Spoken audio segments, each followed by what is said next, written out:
दोस्तों, आपका हमारे यूट्यूब चैनल एनजे मोटिव पर आज की सुबह का ताज़ा हार्दिक स्वागत, अभिनंदन। तो पिछले सभी वीडियो आपने देख लिए होंगे, उम्मीद करता हूं। अब देखते हैं कि 2020 का पेपर किस प्रकार आया था और इस प्रकार ही पेपर 2021 में आने वाला है। तो हमें पेपर से रिलेटेड कुछ हिंट मिल जाते हैं। अगर हम पिछले पेपर देखकर एग्ज़ाम देने को जाते हैं तो हमें पता चलता है कि पेपर किस तरह से आता है, कैसा आता है, कौन से क्वेश्चन आते हैं, कौन से क्वेश्चनों के प्रकार आते हैं। तो इससे हमारी तैयारी और मजबूत होती है। तो दोस्तों, 2020 का पेपर आंसर सहित देखने वाले हैं हम।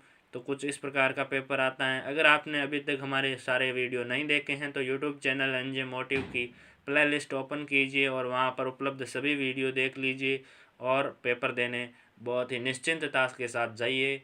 आपको बेस्ट ऑफ लक। आपका पेपर बहुत अच्छा होएगा। तो अगर पहली बार हमारे यूट्यूब चैनल पर आए हो तो एनजे मोटिव को सब्सक्राइब कर दो। और चलिए देखते हैं 2020 का एग्ज़ाम पेपर किस प्रकार था, कैसा रहा, क्या प्रश्न थे, किस प्रकार के प्रश्न थे।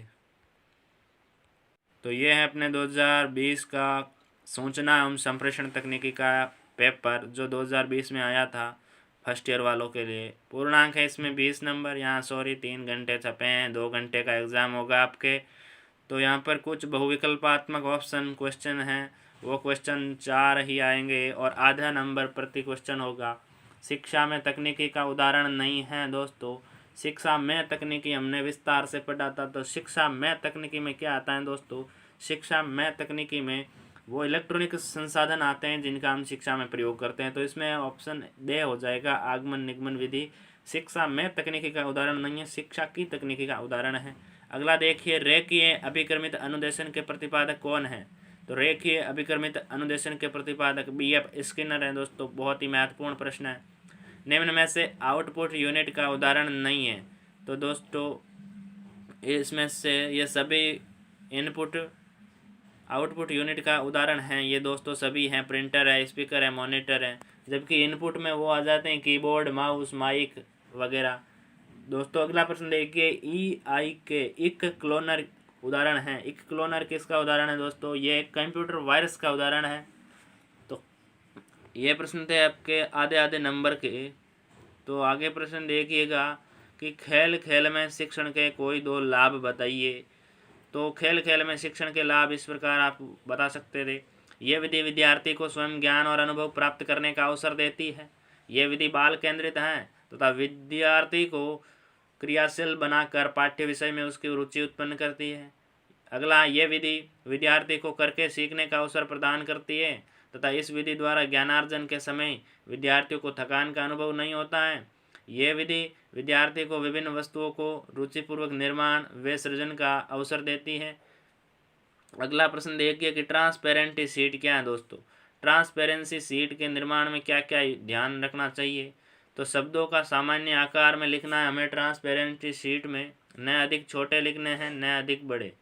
मुख्य बिंदुओं को रेखांकित करना, सीधी पंक्ति में लिखे व अलग रंग के पेन से लिखे।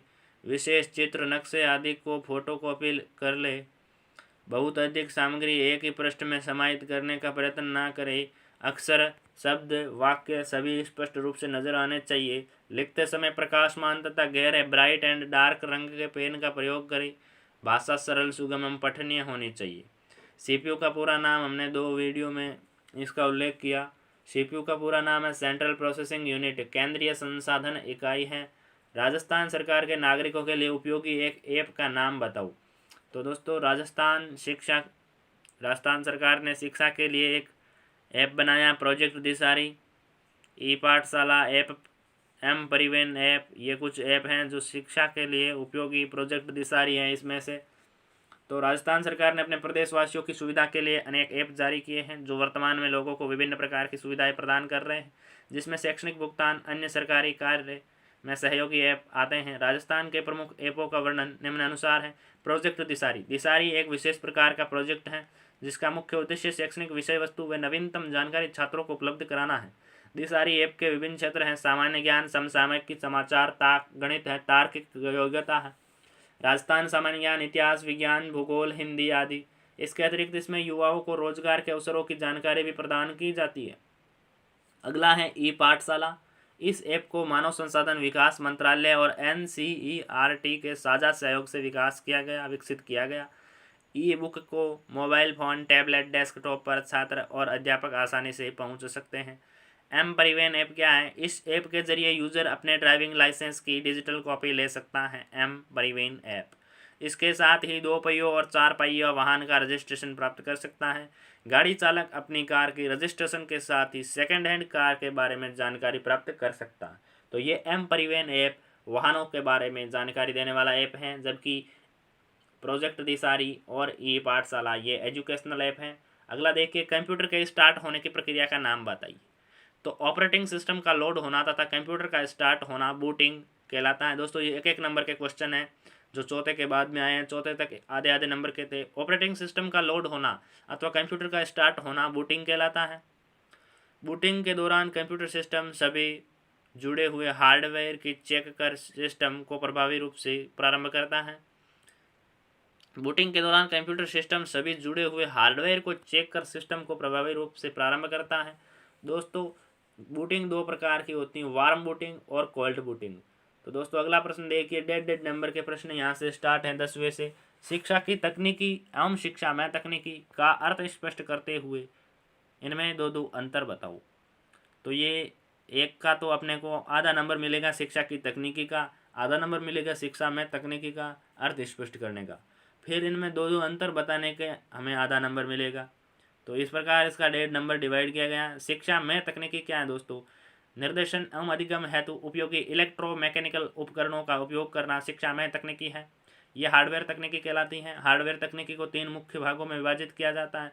दोस्तों हमने इसको बहुत ही विस्तार से पढ़ा था। हार्डवेयर तकनीक के प्रकार हैं श्रव्य, दृश्य, श्रव्य दृश्य।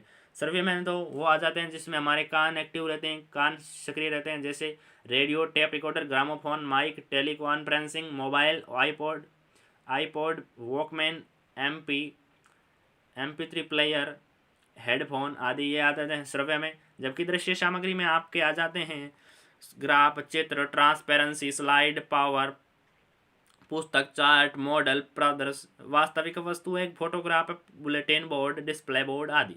अगला है श्रव्य दृश्य सामग्री, जिसमें हमारे कान और आंख दोनों साथ में एक्टिव रहते हैं, जैसे दूरदर्शन, टीवी के लिए LED, video conferencing, interactive board, mobile, चलचित्र, CCTV, social networking, tablet, laptop आदि। अब देखते हैं, ये तो हो गया शिक्षा में तकनीकी। अब देखिए शिक्षा की तकनीकी क्या है। शिक्षा की तकनीकी के अंतर्गत विभिन्न शिक्षण विधियाँ हैं, शिक्षण व्यू रचना है, सूक्ष्म शिक्षण कौशल है, माइक्रो टीचिंग, शिक्षक का एक इकाई व्यवहार, यूनिट बिहेवियर है, सम्मिलित होते हैं। शिक्षा में तकनीकी टेक्नोलॉजी इन एजुकेशन तथा शिक्षा की तकनीकी टेक्नोलॉजी ऑफ एजुकेशन, ये दोनों ही शब्दावली भ्रमित करने वाली हैं, क्योंकि दोनों ही उच्चारण की दृष्टि से समानार्थक प्रतीत होते हुए भी दोनों के अर्थ में बहुत अंतर है। लेकिन दोस्तों हम इसमें भ्रमित नहीं होने वाले हैं, क्योंकि आपने हमारे पूर्व वीडियो देख लिए होंगे, उसमें हमने विस्तार से इसका वर्णन किया है। तो एक बार फिर से देख लेते हैं इसको। शिक्षा में तकनीकी केवल तकनीकी के प्रयोग एवं शिक्षा प्रदान करने के तरीके तथा अधिगम को आसान बनाने तक की ही सीमित है।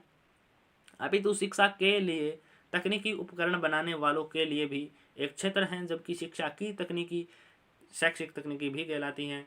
वास्तविक रूप से सूचना तकनीकी, इंफॉर्मेशन टेक्नोलॉजी का कक्षा में प्रयोग ही शिक्षा को तकनीकी है। इसके अतिरिक्त अन्य अंतर विस्तार से निम्न है। 2 अंतर आपको आधा नंबर के लिए पूछे गए हैं। तो इसमें शिक्षा में तकनीकी में क्या होता है? मानवीय क्षमता के विकास हेतु शिक्षा में तकनीकी यद्यपि हार्डवेयर तथा इंटरनेट से संबंधित है, परंतु इसका क्षेत्र सीमित है, लिमिटेड है। जबकि शिक्षा की तकनीकी अधिगम प्रक्रिया में वैज्ञानिक ज्ञान के संसाधन के व्यवस्थित प्रयोग में से है, जिसमें व्यक्ति को ज्ञान आहरण प्रक्रिया तथा प्रयोग के दौरान गुजरना पड़ता। दूसरा डिफरेंस है इनके बीच। शिक्षा में तकनीकी शिक्षक तथा छात्र दोनों को आसान तथा द्रुत गति से शिक्षा को प्राप्त करने में मदद करता है। शिक्षक द्वारा निर्देशित सॉफ्टवेयर के माध्यम से विद्यार्थी बिना शिक्षक के स्वयं भी सीख सकता है। जबकि शिक्षा की तकनीकी में प्रमुख स्थान शिक्षक का ही होता है, परंतु तकनीकी कभी भी शिक्षक का विकल्प नहीं हो सकती। इसमें तकनीकी का प्रयोग शिक्षण अधिगम प्रक्रिया में विद्यार्थियों को प्रयोग करने योग्य बनाता है और उनके व्यवहार में वांछित परिवर्तन लाता है। तो दोस्तों इसमें 2 अंतर काफ़ी थे, हमने वैसे विस्तार से इसको पहले पढ़ा है। तो ऑनलाइन शिक्षा से आप क्या समझते हैं? इसके 2 लाभ व हानियाँ लिखनी हैं। ऑनलाइन शिक्षा का उल्लेख करके आधा नंबर, और 2 लाभ के लिए आधा नंबर, और 1 हानि के लिए आधा नंबर। इस प्रकार आपका क्वेश्चन पेपर डिवाइड होगा। तो दोस्तों ऐसा नहीं है कि 1.5 नंबर का क्वेश्चन है तो हम छोटा लिखें, इसमें पेपर छोटा है इसलिए आपको छोटे नहीं लिखने, आपको एक निश्चित मात्रा में उत्तर लिखना है। ऑनलाइन शिक्षा इसीलिए मैं पेपर लेके आया क्योंकि बच्चे बोल रहे हैं बहुत ही मतलब कि छोटे क्वेश्चन है तो इनका उत्तर छोटा छोटा लिख कर आ जाएंगे। बाकी इसका टाइप वही है, लघुतरात्मक और निबंधात्मक।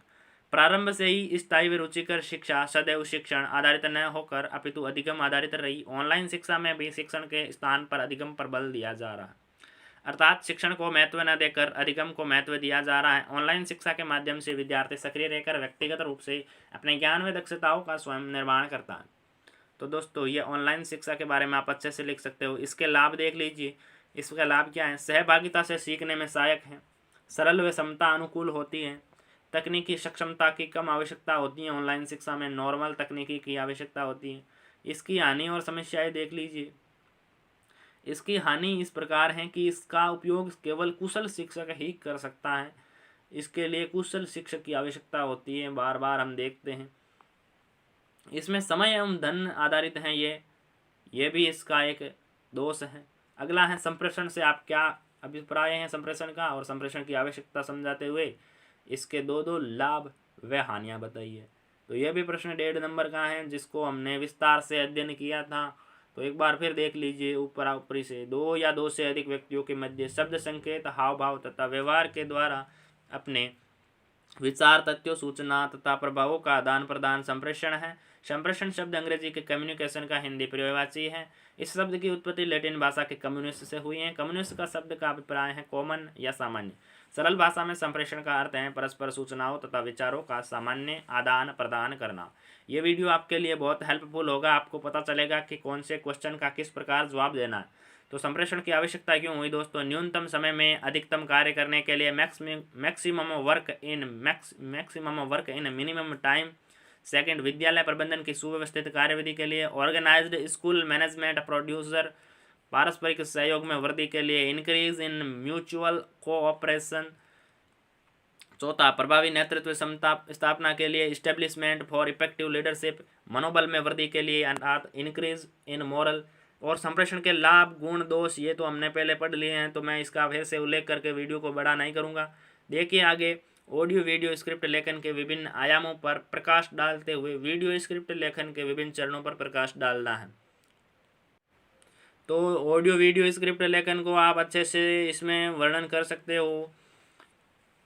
तो इसमें वीडियो तथा फिल्म स्क्रिप्ट लेखन के चरण बताने हैं। प्रथम चरण में आप कार्यक्रम के उद्देश्यों का परिभाषीकरण तथा विषय वस्तु रूपरेखा का चयन करते हो। दूसरे चरण में सामग्री का चयन और शोध। तृतीय चरण में विशेष सामग्री के प्रस्तुतिकरण में संसाधनों का चयन। चौथे चरण में संसाधनों का संगठन, कार्यक्रम की संरचना में उपयोग करना आदि आ सकते हैं। वीडियो फिल्म स्क्रिप्ट में संसाधनों की श्रेणी इस प्रकार है। श्रेणी जहाँ पर जनता, पिक्चर्स, वस्तुएं, फिल्म, ध्वनि, स्टूडियो आदि आ जाते हैं। अंतिम चरण में स्क्रिप्ट, स्टोरी बोर्ड, प्रारूप स्क्रिप्ट का निर्माण किया जाता है। अगला प्रश्न देखते हैं हम। अगला प्रश्न, अभिक्रमित अनुदेशन से आप क्या समझते हैं? इसके अथवा में था 2.5 नंबर के बड़े वाले प्रश्न आएंगे आपके। अभिक्रमित अनुदेशन के प्रकारों को बताते हुए रेखीय अभिक्रमित अनुदेशन की व्याख्या करें। तो यह अभिक्रमित अनुदेशन के टाइप्स हैं दोस्तों। रेखीय अभिक्रमित अनुदेशन, शाखीय अभिक्रमित अनुदेशन, मैथेटिक्स या अवरोह है अभिक्रमित अनुदेशन। तो वेरी इंपॉर्टेंट वीडियो है ये आपका दोस्तों, अपने दोस्तों के साथ शेयर कर दीजिए। ऑपरेटिंग सिस्टम से आपका क्या अभिप्राय है? लिनक्स एवं विंडोज़ ऑपरेटिंग सिस्टम पर प्रकाश डालिए। फाइल सिस्टम है, प्रक्रिया है, इनपुट आउटपुट है, इसमें विंडोज़ एवं लिनक्स में तुलना करनी है। फिर अगला 15वां प्रश्न है, वर्ड दस्तावेज में कट, कॉपी, पेस्ट करने की प्रक्रिया। हमने पिछले वीडियो में इसको इंक्लूड किया था। वेरी इंपॉर्टेंट क्वेश्चन है। कट के लिए Ctrl+C और पेस्ट के लिए Ctrl+V का प्रयोग किया जाता है। जैसे पोस्ट स्पेशल व पेस्ट में अंतर करना है। एक्सेल में निम्न को समझाना है। एक्सेल का स्टार्ट कैसे करते हैं, वर्कबुक को सेव कैसे करते हैं, वर्कशीट का प्रिंट प्रीव्यू देखते हैं, वर्कबुक को बंद कैसे करते हैं, और एक्टिव सेल इंडक्टर क्या है। तो ये 2.5 नंबर का क्वेश्चन है। इसको भी आप अच्छे से उत्तर दे सकते थे और दे सकते हो। अगर एग्जाम में पूछा जाता है तो इनसे रिलेटेड एक प्रश्न जरूर आएगा। निम्न का पूरा नाम लिखना है। अथवा में है रैम, रोम, डोस, GUI, CUI। रैम का हो जाएगा रैंडम एक्सेस मेमोरी, रोम का हो जाएगा रीड ओनली मेमोरी, डोस का हो जाएगा डिस्क ऑपरेटिंग सिस्टम, DOS का। GUI का हो जाएगा ग्राफिक्स यूजर इंटरफेस। CUI का हो जाएगा कमांड यूज़र इंटरफेस। तो ये शॉर्ट फॉर्म्स का हमारा पहला वीडियो है, बहुत ही इंपॉर्टेंट है, जरूर देखना प्लेलिस्ट में जाकर। अगला है मल्टीमीडिया से आपका क्या अभिप्राय है। मल्टीमीडिया का शिक्षा के क्षेत्र में उपयोग को समझाना है। तो मल्टीमीडिया दो शब्दों से मल्टी और मीडिया का अर्थ से बना है। मल्टी का अर्थ है अनेक, मीडिया का अर्थ है सूचना को प्रसारित करने वाले माध्यम। इस प्रकार आपको इजी वे में ये इस क्वेश्चन का उत्तर भी आप दे सकते थे।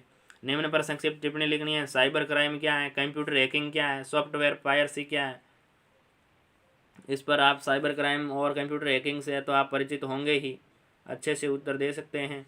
तो दोस्तों ये था पेपर का वीडियो, कैसा लगा ज़रूर बताना, कमेंट बॉक्स में कमेंट करना। वीडियो अच्छा लगा तो लाइक करना और अपने दोस्तों के साथ शेयर करना, ताकि उनको भी पता चले कि किस प्रकार का पेपर आता है और किस प्रकार हमें जवाब देना है। तो वीडियो देखने के लिए धन्यवाद। और एक बार फिर से आग्रह करूँगा कि पेपर देने से पहले हमारे यूट्यूब चैनल एनजे मोटिव की प्लेलिस्ट में जाकर सभी वीडियो एक बार फिर से देख लें, ताकि आप अच्छे से लाभान्वित हो सको। जय हिंद, जय भारत।